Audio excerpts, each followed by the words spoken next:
اعوذ باللہ من الشیطان الرجیم بسم اللہ الرحمن الرحیم۔ شروع اللہ کا نام لے کر جو بڑا مہربان نہایت رحم والا ہے۔ فجر کی قسم اور 10 راتوں کی اور جفت اور طاق کی اور رات کی جب جانے لگے، اور بے شک یہ چیزیں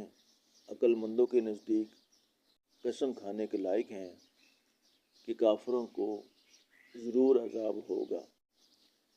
کیا تم نے نہیں دیکھا کہ تمہارے پروردگار نے عاد کے ساتھ کیا کیا جو ارم کہلاتے تھے اتنے دراز قد، کہ تمام ملک میں ایسے پیدا نہیں ہوئے تھے، اور سمود کے ساتھ کیا کیا جو وادی کرا میں پتھر تراشتے اور گھر بناتے تھے، اور فرعون کے ساتھ کیا کیا جو خیمے اور میخیں رکھتا تھا۔ یہ لوگ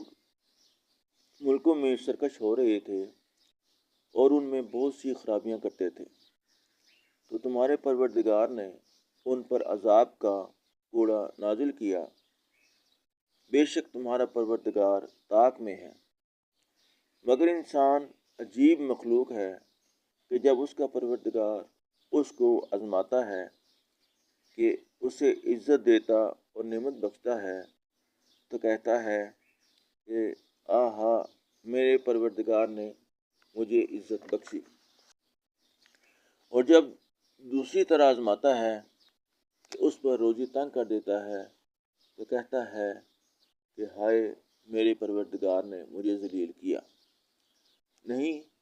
بلکہ تم لوگ یتیم کی خاطر نہیں کرتے اور نہ مسکین کو کھانا کھلانے کی ترغیب دیتے ہو، اور میراث کے مال کو سمیٹ کر کھا جاتے ہو اور مال کو بہت ہی عزیز رکھتے ہو۔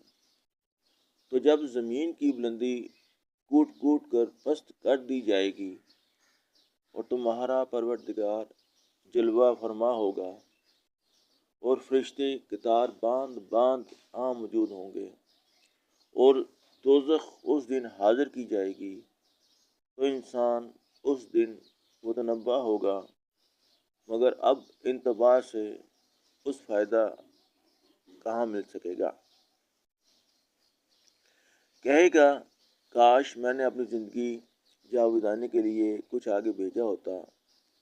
تو اس دن نہ کوئی اللہ کے عذاب کی طرح کا کسی کو عذاب دے گا، نہ کوئی ویسا جکڑے گا۔ اے اطمینان پانے والی روح، اپنے پروردگار کی طرف لوٹ چل، تو اس سے راضی وہ تجھ سے راضی،